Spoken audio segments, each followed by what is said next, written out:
मैं बात कर रहा हूं इंदिरा आईवीएफ से जुड़े सीनियर डॉक्टर अरविंद कुमार की। सो प्रेगनेंसी की रेट जो नेचुरल होती है उससे वो दुगनी हो जाती। दुगनी होकर कितनी हो जाएगी? 12, 13, 14 या 15%। क्या कोई रिस्क भी है या फिर मतलब इसमें कुछ प्रॉब्लम भी आ सकती है क्या? देखो, सबसे बड़ा मिथ यही है कि लोगों को लगता है कि जो आईवीएफ के द्वारा जो बच्चे होते हैं वो एबनॉर्मल हो सकते हैं। तो सेकंड आईवीएफ में क्या चांसेस होते हैं अगर वो पहले सिजेरियन ही हुआ है? तो कोई रिस्क फैक्टर होता है if you are trying for second time?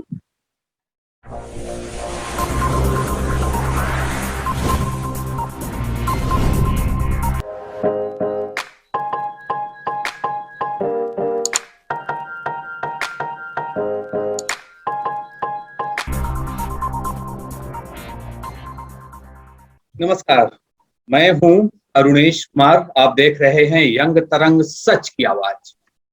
उभरते सितारे इस कार्यक्रम में आज बात उस शख्सियत के साथ होगी जो हमारे देश में ही नहीं बल्कि विदेशों में भी जो लोग मातृत्व के सुख से वंचित हैं उनको वो सुख प्रदान करते हैं। जी हाँ, मैं बात कर रहा हूं इंदिरा आईवीएफ से जुड़े सीनियर डॉक्टर अरविंद कुमार की, अरविंद वैद्य की। बहुत बहुत स्वागत, बहुत बहुत अभिनंदन, बहुत बहुत आभार अपना समय हमें देने के लिए। नमस्कार। सबसे पहले आपसे ये जानना चाहूंगा कि आप जिस हॉस्पिटल से जुड़े हुए हैं वो पिछले 40-50 वर्षों से आईवीएफ की फील्ड में एक जाना माना नाम है और बहुत सी नन्ही खुशियों को जन्म दे रहा है आपका इंदिरा आईवीएफ सेंटर। इस सेंटर की शुरुआत कब हुई, कैसे हुई, इसके बारे में कुछ हमें आप बताइए। और खास तौर पर आप कब से इस सेंटर से जुड़े और आपने कब ये सोचा कि हम मुझे इसी फील्ड में जाना है, आईवीएफ के फील्ड में ही, और लोगों के चेहरों पर मुस्कान लानी है? नमस्कार, धन्यवाद मुझे इस कार्यक्रम में बुलाने के लिए। इंदिरा आईवीएफ की शुरुआत डॉक्टर अजय मोडिया ने करी थी। आज से करीब 30 वर्षों पहले he started working on male infertility. उनका विजन ये था कि इनफर्टिलिटी, हमारे देश में पहले मान्यता थी कि इनफर्टिलिटी का मतलब ये महिलाओं की बीमारी, जबकि ऐसा नहीं है। अगर आप इसको मोटा मोटे तौर पे डिवाइड करें तो 1/3 लोगों में पुरुष जिम्मेदार होते हैं, 1/3 में महिलाएं जिम्मेदार होती है, बाकी 1/3 में अनएक्सप्लेन्ड या मिक्स कॉज होते हैं। तो he started working on male infertility, he started with sperm banking. और इंदिरा आईवीएफ की शुरुआत 2011 में हुई थी, मई 2011। और इंदिरा आईवीएफ ने काम शुरू किया लो कॉस्ट आईवीएफ से, लोगों की भावनाओं को ध्यान में रखते हुए इसको अफोर्डेबल बनाने की कोशिश की। जब इंदिरा आईवीएफ की शुरुआत हुई थी तो शुरुआत राजस्थान में उदयपुर शहर है, वहां से हुई थी। उसके बाद में मैं इस संस्था से 2014 में जुड़ा और मैंने दिल्ली के सेंटर की शुरुआत करी। शुरुआत से ही मैं इस दिल्ली सेंटर से जुड़ा हुआ हूँ। सो ये सारी की सारी हम लोगों की जर्नी, बहुत ही अच्छी जर्नी रही आपकी। अब मैं स्पेशली आपके बारे में जानना चाहता हूं कि आपने मेडिकल्स की पढ़ाई कहाँ से की और आप इस फील्ड में खासतौर पर जो नए यूथ आना चाहते हैं, इस आईवीएफ से रिलेटेड करियर बनाना चाहते हैं, उसका कितना स्कोप, आप करियर का स्कोप देखते हैं, इसके बारे में भी कुछ बताइए। मैंने अपनी एमबीबीएस राजस्थान से ही करी है। आरएनटी मेडिकल कॉलेज उदयपुर से मैंने ग्रेजुएशन किया है। पोस्ट ग्रेजुएशन करने के लिए मैं दिल्ली के एम्स में आया था। 2007 I pass out. I did my post graduation from All India Institute of Medical Science. और मेरा रुझान शुरू से ही फर्टिलिटी एनहांसिंग सर्जरी में रहा है और इनफर्टिलिटी से जुड़े हुए कामों में मेरी झुकाव रहा है। और मैंने 2013-14 से इस पे काम करना शुरू किया है और 2014-15 से मैं इंदिरा आईवीएफ के साथ जुड़ा हूँ। अगर आप इस फील्ड की बात करें तो आज भी there is so much unmet demand in our country. आज भी मैं समझता हूं कि सिर्फ 5 या 10% लोग हैं जो इस इस व्यवस्था तक पहुंच पा रहे हैं। इसके बहुत सारे रीजन होते हैं। गवर्नमेंट हॉस्पिटल में इसकी अभी भी कमी है। अगर आप देखोगे दिल्ली में भी आई थिंक 2 या 3 हॉस्पिटल में आईवीएफ की फैसिलिटी है। तो lack of facility in government setup और लैक ऑफ ट्रेनिंग, बहुत सारी चीजें हैं, बट अभी भी हम लोगों को बहुत सारे लोगों के लिए बहुत सारा काम करने की जरूरत है, both private sector and government sector.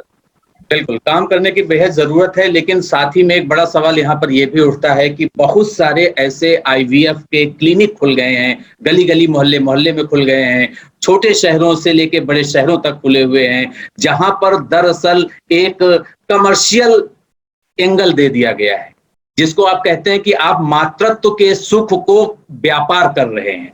और इस लिहाज से आप क्या कहना चाहेंगे? मैं पर्टिकुलर जनरल क्वेश्चन आपके हॉस्पिटल का नहीं कर रहा हूं, मैं एक जनरल क्वेश्चन, एक दर्शकों का जो ओपिनियन है उसके पॉइंट ऑफ व्यू से कर रहा हूं कि दिल्ली तो फिर भी बड़ा शहर है, आप लुधियाना में चले जाइए, आप कानपुर में चले जाइए, वहां पे आपके सेंटर्स भी होंगे और साथ साथ में दूसरे प्राइवेट क्लिनिक्स भी हैं, हॉस्पिटल्स में भी हैं, जो दावे तो बहुत बड़े बड़े करते हैं कि उनके यहाँ सक्सेस रेशियो 90% है, 80% है, और बाद में 1 लाख, 1.5 लाख, 2 लाख जितना भी उनकी फीस हुई उतना ले लेते हैं। तो ये कहीं ना कहीं कमर्शियलाइजेशन जो हो रहा है, इसको आप किस नजर से देखते हैं?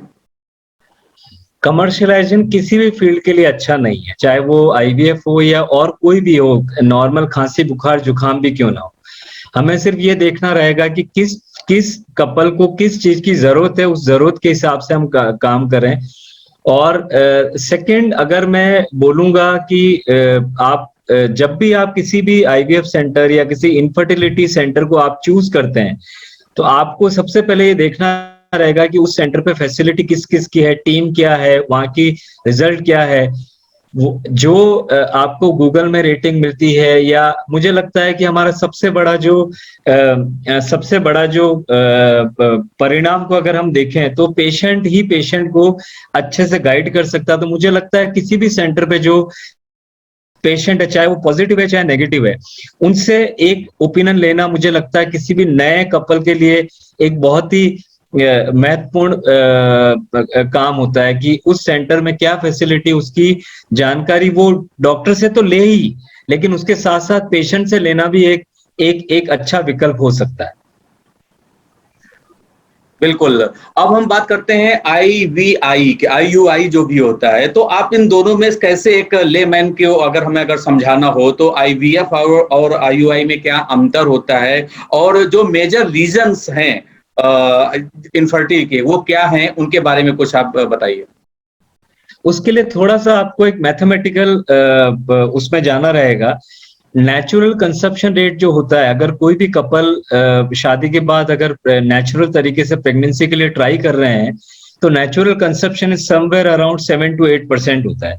मतलब अगर 100 कपल ट्राई कर रहे हैं प्रेगनेंसी के लिए, उनमें कोई कमी नहीं है, तो एटलीस्ट 7 या 8 कपल को प्रेगनेंसी उस महीने में हो जानी चाहिए। अब अगर हम देखें कि तो हम एटलीस्ट हम लोग 12 महीने के लिए उनको ट्राई करने के लिए बोलते हैं, और at the end of 1 year if somebody is not able to conceive, then we label them as a infertile couple। अब आती है ट्रीटमेंट के नाम पे मोटे मोटे 2 ही चीजों को ज्यादा हाईलाइट किया जाता है कि one is IUI, one is IVF. IUI एक बेसिकली नेचुरल प्रोसेस है जिसको असिस्ट कर रहे हैं हम लोग। So basically it's assisted natural process, जिसके अंदर हमने स्पर्म, खराब अच्छी गुणवत्ता वाले स्पर्म को खराब स्पर्म से अलग किया, और जब ओवुलेशन का टाइम आया तो हमने सीधा उसको यूट्रस के अंदर इंजेक्ट कर दिया। मैं अगर आपको एग्जांपल दूं कि एक कूली अगर सामान उठा रहा है, तो हमने जस्ट उसको थोड़ा सा सपोर्ट दे दिया, उठाना उसी ने है। सो इस व्यवस्था में प्रेगनेंसी जो भी होगी वो नेचुरल तरीके से ही होगी। हमने सिर्फ उसको असिस्ट किया। हमने असिस्ट कैसे किया कि हमने अच्छे गुणवत्ता वाले स्पर्म को यूट्रस के अंदर छोड़ दिया। तो अगर हम ढंग से सोचे तो एक तो ट्रैवल डिस्टेंस स्पर्म की कम हो गई, जो फर्टिलाइजेशन होता है फैलोपियन ट्यूब में होता है वो वहीं पे ही होगा, लेकिन जो स्पर्म वजाइना से ऊपर तक जाते, सर्विक्स को क्रॉस करके जाते, उसको हमने डायरेक्टली यूट्रस के अंदर छोड़ दिया, एक अच्छे एनवायरनमेंट में छोड़ दिया, मीडिया के साथ छोड़ दिया। सो प्रेगनेंसी की रेट जो नेचुरल होती है उससे वो दुगनी हो जाती। दुगनी होकर कितनी हो जाएगी? 12, 13, 14 या 15%। अब सवाल उठता है कि किसमें आईयूआई कराना चाहिए। So most common is a mail factor. अगर किसी के स्पर्म की गुणवत्ता की कमी है स्पर्म का मिलियन, 10 मिलियन, 15 मिलियन है, ऐसे लोगों को जाना चाहिए। ऐसे कपल जिनमें ऐसे में पुरुष जिसके अंदर स्पर्म बन ही नहीं सकता है, ऐसे लोग भी डोनर स्पर्म का सहारा लेके आईयूआई के माध्यम से कंसीव कर सकते हैं। और तीसरा अनएक्सप्लेन इनफर्टिलिटी, जिसमें हम सर्वाइकल फैक्टर को कॉज मानते हैं, ऐसे लोगों को भी आईयूआई के लिए जाना चाहिए। बिल्कुल, तो आपने दोनों ही फैक्टर्स के बारे में बता दिया। अगर हम बात करते हैं कुछ टेक्निकल टर्म्स की, जिसको मैं चाहूंगा कि बिल्कुल ही एक आप साधारण और सिंपल लैंग्वेज में आप हमारे दर्शकों के लिए समझाएं कि जो ब्लास्टो की प्रक्रिया होती है या क्लोज्ड चैम्बर की शुरुआत होती है, जो ये टेक्निकल टर्म्स हैं, डॉक्टर्स से रिलेटेड टर्म्स हैं, तो आप अच्छे से इसको साधारण भाषा में समझा सके ताकि हमारे दर्शकों को इससे आसानी हो, और जो भी कपल इंटरेस्टेड है आईवीएफ के लिए वो आपके हॉस्पिटल से कांटेक्ट करें। देखिए, आम भाषा में आईवीएफ किसे कहा जाता है? आईवीएफ की प्रक्रिया में हम लोग एग्स को शरीर से बाहर वजाइना के रास्ते से अल्ट्रासाउंड में देखते हुए रिट्रीव करते हैं, उसको डिश में कलेक्ट करते हैं, और सेम उसी समय हम लोग हस्बैंड के स्पर्म को प्रिपेयर करके, वॉश करके, सीमेन प्रिपरेशन करके उनको अगर ओवरनाइट छोड़ दें और फर्टिलाइजेशन शरीर के बाहर हो, उसको हम लोग आईवीएफ बोलते हैं। तो शुरुआत इसकी हुई थी 1978 में। जिन महिलाओं की ट्यूब्स काम नहीं कर रही थी, उसके अंदर एग और स्पर्म की मीटिंग अंदर हो नहीं पा रही थी, उसके लिए आईवीएफ की शुरुआत हुई कि उनको हम लोग शरीर के बाहर मीट कराएं और बाहर ही एम्ब्रियो तैयार करके यूट्रस के अंदर रख दें। पर उन लोगों का क्या जिनके स्पर्म में ही प्रॉब्लम है, वो बाहर रखने के बाद भी वो उसको फर्टिलाइजेशन करने में समर्थ नहीं होंगे। इन लोग इसको ध्यान में रखते हुए 1990 और 92 के आसपास इक्सी की शुरुआत हुई। इक्सी में क्या करते हैं कि एक एक एग को एक स्पर्म को लेके एक एक एग के अंदर हम माइक्रोस्कोप के अंडर उसको इंजेक्ट कर देते, दैट इज कॉल्ड इक्सी। इसके बाद ग्रेजुअली, तो जब आईवीएफ की शुरुआत हुई थी तो the success rate was not very good, may be it is just hardly less than 10%, और इट वाज वेरी एक्सपेंसिव। तो फिर धीरे धीरे सालों दर साल इसमें टेक्नोलॉजिकल एडवांसमेंट हुआ। तो जो आपने बोला ब्लास्टोसिस कल्चर एक प्रक्रिया है जिसमें अच्छी गुणवत्ता का बेबी को सेलेक्ट किया जाता है। आईवीएफ में हमने बहुत सारे एग्स को बाहर निकाल दिया, अब हमें नहीं पता कि इसमें से कौन सा वाला एग या कौन से वाला एग और स्पर्म का कॉम्बिनेशन बेस्ट है। So we are trying to culture it up to day 5, और सेल्स डिवाइड होना शुरू होते हैं 2 से 4, 4 से 8, और करीब 5वें दिन 100 और 125 सेल का ब्लास्टोसिस तैयार होता है।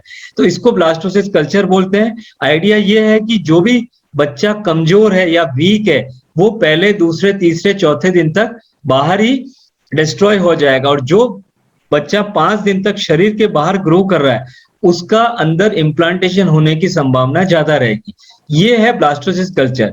इसके अलावा भी बहुत सारा एडवांसमेंट हुआ है। फ्रीज-ऑल टेक्नोलॉजी आई है जिसमें हम लोग एम्ब्रियोज को स्टोर कर लेते हैं और नेक्स्ट मंथ में डालते हैं।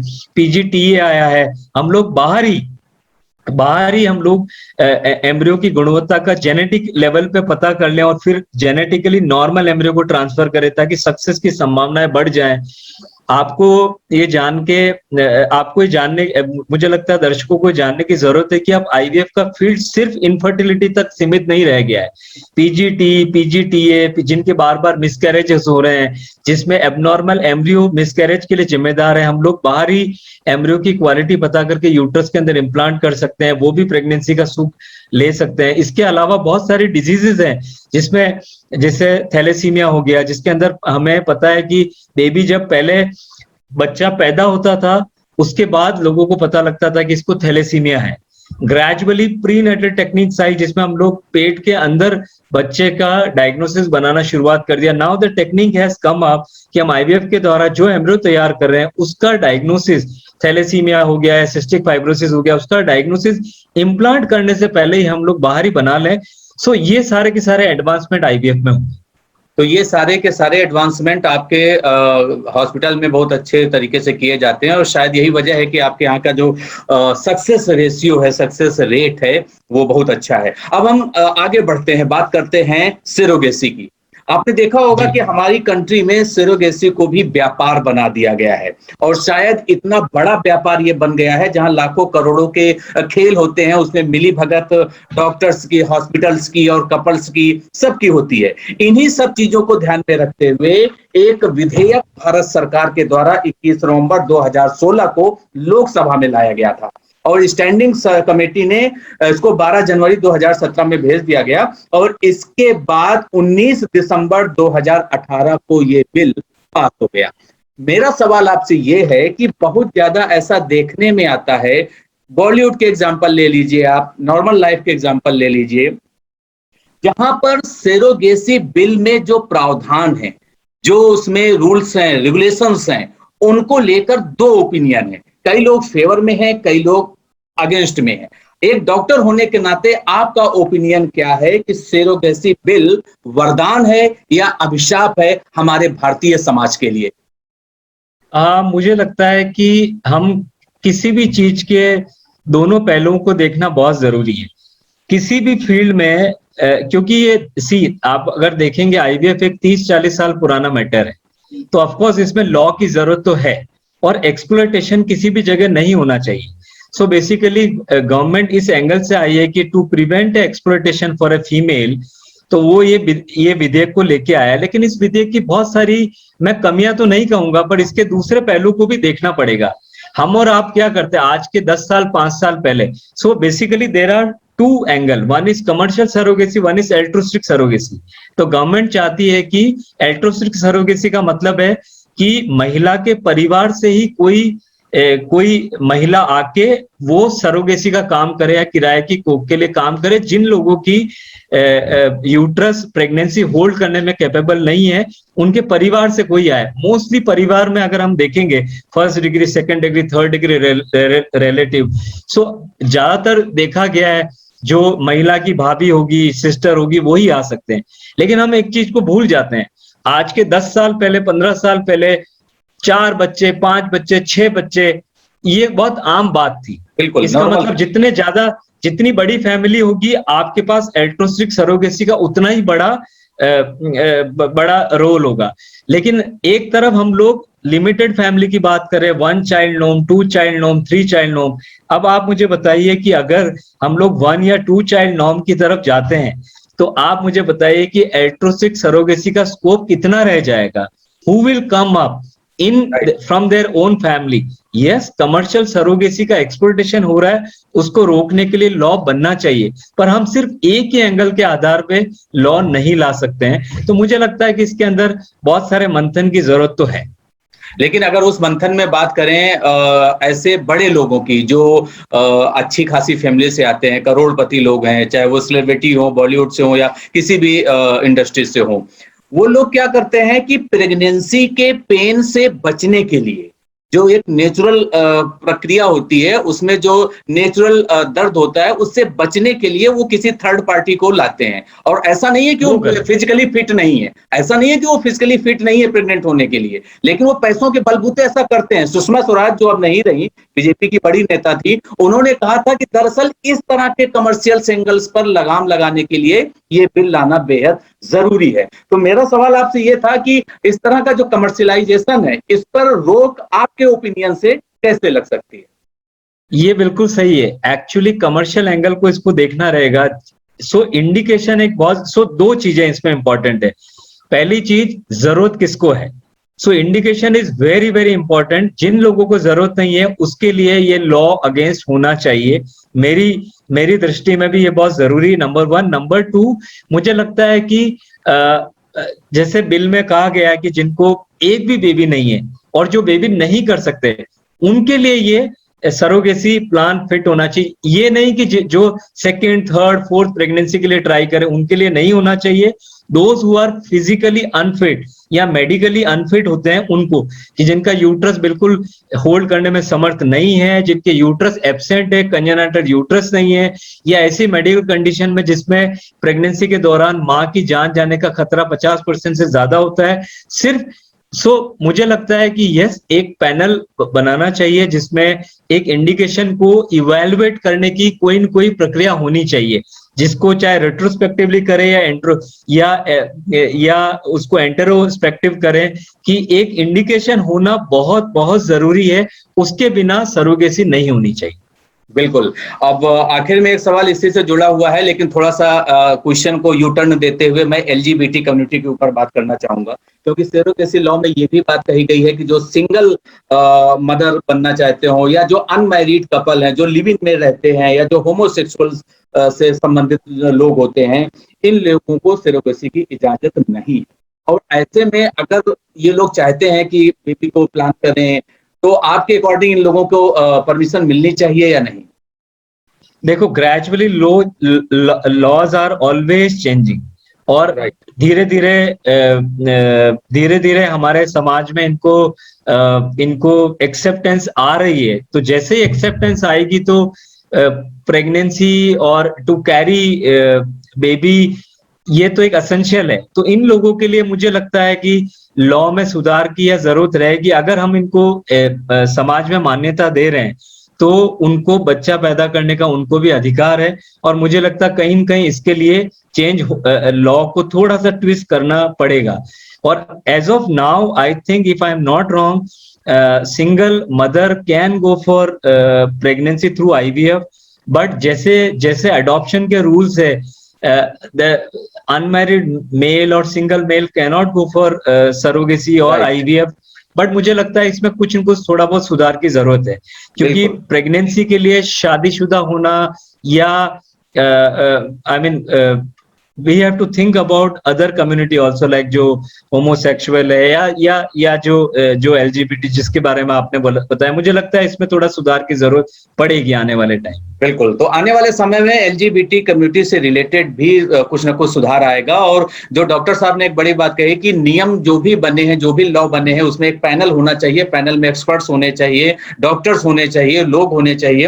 अब आखिर में चलते चलते कुछ सवाल ले लेते हैं अपने ऑडियंस से, हमारे साथ जो लोग जुड़े हुए हैं। जी वैशाली, आप अपना सवाल कर सकती हैं, अनम्यूट कीजिए। Vaishali, unmute yourself.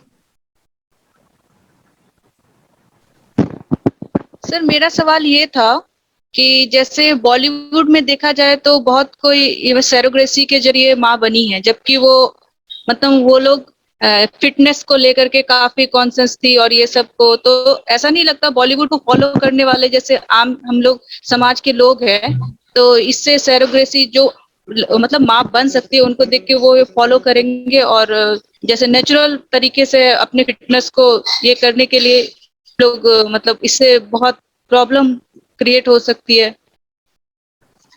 नहीं, देखो, मेरा स्टैंड अभी भी क्लियर है। सरोगेसी सिर्फ उन लोगों के लिए रखा जाना चाहिए जिसमें और कोई विकल्प मौजूद नहीं है। सिर्फ जो महिलाएं जो फिट है प्रेगनेंसी करने के लिए, उनको सरोगेसी पे नहीं जाना चाहिए। मेरा इसमें स्टैंड क्लियर है एकदम, कि जिन लोगों को कोई इंडिकेशन नहीं है, जिनके ऑलरेडी बच्चे हैं या जो बच्चा पैदा कर सकते हैं लेकिन सिर्फ इसलिए कि वो नहीं करना चाहते, वो फिटनेस को लेके है या जो अफोर्ड कर सकते हैं, उनके लिए सरोगेसी, मेरी नजर में उनके लिए सरोगेसी उन्हें सरोगेसी के लिए फिट नहीं किया जा सकता है। बिल्कुल, और इसी बात का जिक्र उस लॉ में है। जी वैशाली। सर, मैं एक और बात पूछना थी। सर ने सब कुछ तो बताया, सरोगेसी, आईवीएफ, सब चीज के बारे में, सारी प्रोसेस के बारे में, लेकिन सर इसमें क्या कोई रिस्क भी है या फिर मतलब इसमें कुछ प्रॉब्लम भी आ सकती है क्या? देखो, सबसे बड़ा मिथ यही है कि लोगों को लगता है कि जो आईवीएफ के द्वारा जो बच्चे होते हैं वो एबनॉर्मल हो सकते हैं। तो हम लोग इसमें साइंस का थोड़ा सहारा लें, एविडेंस का सहारा लें, तो एज सच आईवीएफ या ICSI के द्वारा जो भी संतान होती है वो एक नॉर्मल संतान की तरह ही होती है, उसमें कोई एडेड रिस्क नहीं होती। यस, हमारे पास जो पेशेंट आते हैं वो मोस्टली 34, 35, 37, और जैसे जैसे महिला की एज बढ़ती है वैसे वैसे कॉम्प्लिकेशंस प्रेगनेंसी के भी और बच्चे के एबनॉर्मल होने के भी इंक्रीज होते हैं। लेकिन थैंक्स टू PGTA और एडवांसमेंट इन IVF की, जिसके द्वारा हम लोग जेनेटिकली नॉर्मल एम्ब्रियो का पता करके डाल सकते हैं, नंबर 1। नंबर 2, लोगों को हमेशा ये मिथ होता है कि उनको बेड रेस्ट करना रहेगा या 9 महीने वो अपना रूटीन काम, या इसीलिए शायद सरोगेसी के लिए लोग बाग जाते हैं। लेकिन मैं आपको बता दूं कि बेड रेस्ट की कतई जरूरत नहीं होती है। एक दिन का भी बेड रेस्ट नहीं करना होता है। हम लोग इस बात का ख्याल रखते हैं कि लोगों के वर्किंग आवर्स खराब नहीं हो during the IVF treatment and of course during pregnancy as well. तो नॉर्मल प्रेगनेंसी हो या यस, थोड़े शुरू के 3 महीनों में उनको प्रेगनेंसी के सपोर्ट के लिए एक्स्ट्रा इंजेक्शन, टैबलेट, जेल इनकी जरूरत जरूर पड़ती है, लेकिन उनको बिल्कुल नॉर्मल प्रेगनेंसी के मुताबिक ट्रीट किया जा सकता है। वो सिंगल प्रेगनेंसी है अगर, तो they can go for normal vaginal delivery as well. हाँ, ट्विंस होते हैं, हाई रिस्क फैक्टर है, तो उन लोगों को सीजेरियन, लेकिन 9 महीने जो प्रेगनेंसी नेचुरल होती है और आईवीएफ होती है उसमें मोटा मोटा कोई फर्क नहीं होता है। सेकंड क्वेश्चन आपने पूछा कि रिस्क इन्वॉल्व क्या है, इसके अंदर कोई चीड़ फाड़ नहीं हो रही है। जो हार्मोन आपके बॉडी में ऑलरेडी है उनको थोड़ा सा गाइडेड वे में हम लोग बाहर से दे रहे हैं। इंजेक्शन अब सब्स्टिट्यूट आ गए हैं, तो ऐसा नहीं कि बहुत पेनफुल इंजेक्शन है। जो अंडे निकालने की प्रक्रिया है वो एनेस्थीसिया में होती है, तो वहां पे भी पेन चला जाता है। एक लोगों को डर था कि OHSS नाम का एक हाइपर स्टिमुलेशन सिंड्रोम होता था, उसका भी बहुत हद तक टेक्नोलॉजी ने उसमें लगाम लगा दी है।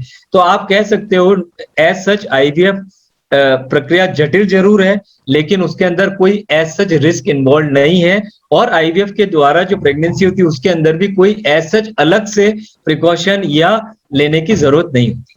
बिल्कुल। आखिरी सवाल लेते हैं वर्षा, अनम्यूट कीजिए, इसके बाद अनम्यूट करने के बाद अपना सवाल कीजिए। अनम्यूट नहीं हुआ है। हेलो जी बोलिए। जी हेलो सर, मैं ये जानना चाहती हूँ, जैसे एक बेबी आईवीएफ से हुआ सक्सेसफुली, वो कंसीव हुआ, फिर बॉर्न न्यू, मतलब वो बॉर्न भी हुआ, उसके बाद सर सेकंड आईवीएफ में क्या चांसेस होते हैं अगर वो पहले सिजेरियन ही हुआ है? तो कोई रिस्क फैक्टर होता है if you are trying for second time? हाँ, यहाँ पे मैं दो चीजें, मैं यहाँ पे दो एंगल से मैं बात करता हूँ। सबसे पहले तो आपका ये सवाल है कि आईवीएफ से अगर प्रेगनेंसी हुई तो उसको आईवीएफ किस लिए हुआ, ये बहुत इंपॉर्टेंट। अगर उसकी ट्यूब्स बंद है, अगर उनके हस्बैंड के स्पर्म 0 है, अगर टेस्टिकुलर स्पर्म को यूज किया गया है, तो ऐसे लोगों को दोबारा से आईवीएफ के लिए जाना पड़ेगा। 1/3 ऑफ आईवीएफ जो आईवीएफ कराने के लिए पेशेंट जाते हैं उसके अंदर अनएक्सप्लेन इनफर्टिलिटी होती है, कि अंदर कोई कारण मौजूद नहीं है। और हमने देखा गया है, हमने आमतया देखा है कि एक आईवीएफ कराने के बाद उनको नेचुरली प्रेगनेंसी होने के चांसेस बढ़ जाते हैं। तो ये दूसरा सवाल। तीसरा सवाल है कि अगर सिजेरियन से बच्चा हुआ है, वो how early they can go for second IVF और सेकंड प्रेगनेंसी। तो वो तो जैसा नॉर्मल प्रेगनेंसी में होता है कि हम लोग 2 साल का गैप रखने के लिए बोलते हैं, ताकि डिलीवरी होते होते 3 साल का गैप हो जाए, क्योंकि जब स्टिचेस, यूट्रस में स्टिचेस लगते हैं ड्यूरिंग सिजेरियन सेक्शन, तो उनको हील करने के लिए एक नॉर्मल एक समय लगता है, नॉर्मल डिलीवरी से ज्यादा समय लगता है। लेकिन वो समय चाहे आईवीएफ से रिलेटेड हो या नॉर्मल प्रेगनेंसी हो, नॉर्मल सिजेरियन हो, उन दोनों में कोई फर्क नहीं। तो आमतया हम लोग 2 साल का गैप रखने के लिए उनको बोलते हैं। बिल्कुल। तो ये सक्सेस रेट में फर्क नहीं पड़ता है, सक्सेस रेट उतना ही हाई होता है जितना फर्स्ट टाइम में होता है। Success rate even success rate in fact IVF करने के बाद अगर उसको नॉर्मल सेकंड आईवीएफ उनको प्रेगनेंसी हुई है तो सेकंड आईवीएफ में प्रेगनेंसी होने के चांस ज्यादा होते हैं।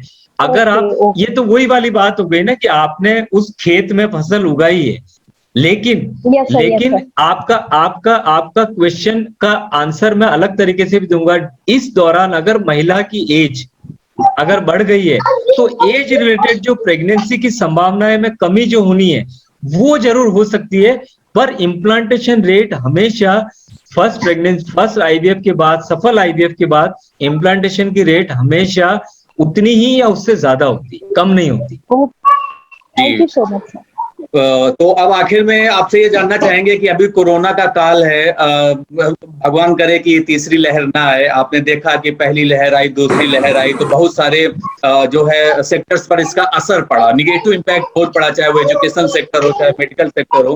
तो आपको क्या लग रहा है कि आईवीएफ के जो पेशेंट आते रहे पिछले कोरोना में काल में या इस साल लॉकडाउन भी हुआ, उसमें कितना असर पड़ा है? और क्या कोविड की वजह से जो नए पेशेंट आ रहे हैं आईवीएफ के लिए, क्या उनके लिए आप अतिरिक्त सलाह क्या देना चाहेंगे वैक्सीनेशन के अलावा?